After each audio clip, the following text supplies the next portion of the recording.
मेरे प्यारे दोस्तों, आपका स्वागत है आपके अपने चैनल स्टडी बाय योगेंद्र पर। आज हम उत्तर प्रदेश सिलेबस के बारे में चर्चा करेंगे। आइए बिना देरी के हम पॉइंट टू पॉइंट चर्चा करते हैं। सबसे पहले हम देखते हैं कि परीक्षा का समय 120 मिनट रहेगा, यानी कि 2 घंटे रहेगा। कुल प्रश्न 150 आएंगे और कुल अंक 300 अंक होंगे, यानी कि प्रत्येक प्रश्न 2 अंक का होगा। नकारात्मक प्रश्न 1/4 रहेंगे, यानी कि 0.5 अंक काट लिए जाएंगे प्रत्येक प्रश्न पर। इसके सिलेबस में मुख्यतः 4 विषय आते हैं: सामान्य ज्ञान, सामान्य हिंदी, संख्यात्मक क्षमता यानी कि अंकगणित, और मानसिक योग्यता, बुद्धि तर्क एवं क्षमता यानी कि रीजनिंग। आइए हम पॉइंट टू पॉइंट चर्चा करते हैं।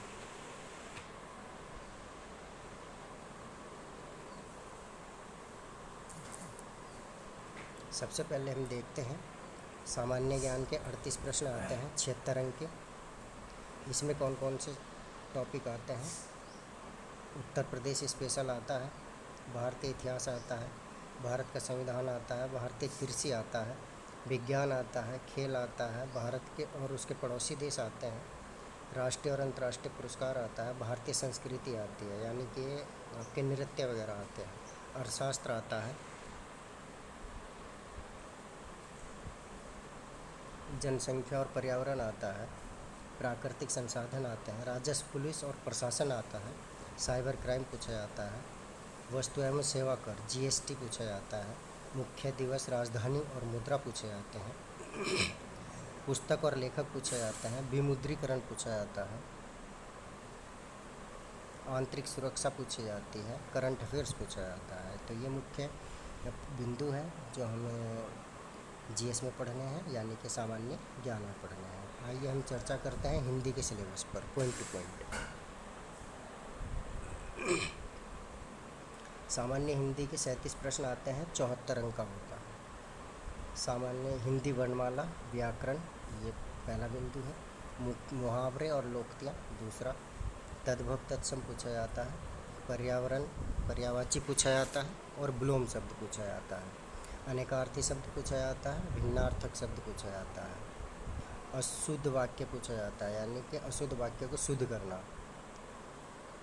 एक वाक्य के लिए एक शब्द पूछा जाता है, लिंग पूछे जाते हैं, वाच्य पूछा जाता है, अव्यय पूछे जाते हैं, उपसर्ग पूछा जाता है, प्रत्यय पूछा जाता है, समास पूछा जाता है, संधि, रस, छंद, अलंकार, काल और क्रिया पूछा जाता है, अपठित गद्यांश पूछा जाता है, वचन और कारक पूछा जाता है, सर्वनाम पूछा जाता है, विशेषण पूछा जाता है, लेखक और उनकी रचना पूछा जाता है, मुख्य कवि पूछे जाते हैं, हिंदी में पुरस्कार पूछा जाता है। तो ये हमारा हिंदी का सिलेबस था जो हमें पढ़ना है। आइए हम चर्चा करते हैं अंकगणित के सिलेबस पर। अंकगणित के 38 प्रश्न आते हैं, 76 अंक का होता है।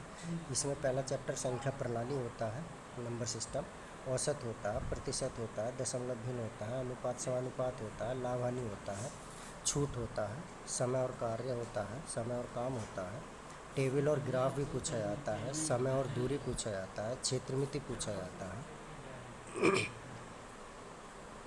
अंगणितीय तर्क शक्ति इसमें आ जाता है कभी कभी, संगणक विविध भी पूछा जाता है। तो ये हमारा मैथ का सिलेबस था। आइए हम चर्चा करते हैं नेक्स्ट टॉपिक पर। तो हम रीजनिंग के सिलेबस पर चर्चा करते हैं। तो रीजनिंग के 37 प्रश्न पूछे जाते हैं, 74 अंक के। तार्किक आरेख पूछा जाता है, समानता पूछा जाता है, शब्द अक्षर पूछा जाता है, श्रृंखला पूछी जाती है, दिशा प्रक्षण पूछा जाता है, रक्त संबंध पूछा जाता है, डाटा अपर्याप्तता यानी कि डाटा एफिशिएंसी पूछा जाता है, कोडिंग डिकोडिंग पूछा जाता है, विषम छांटने के लिए पूछा जाता है, वैन आरेख पूछा जाता है, क्रम व्यवस्था परीक्षण पूछा जाता है, गणितीय तर्क शक्ति पूछा जाता है, सार्वजनिक हित नियम और कानून पर सवाल पूछे जाते हैं, अपराध नियंत्रण पर पूछा जाता है, कानून शासन पर पूछा जाता है, सांप्रदायिक पर सवाल पूछा जाता है, अनुकूल क्षमता पूछा जाता है, पुलिस प्रशासन पूछा जाता है। यह पुलिस से संबंधित मानसिक दृष्टि से सवाल पूछे जाते हैं।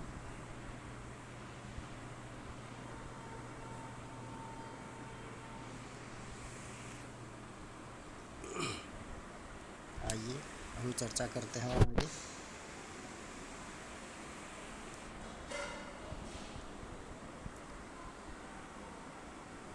समकालीन पुलिस पूछा जाता है, मानसिक क्रूरता पूछा जाता है,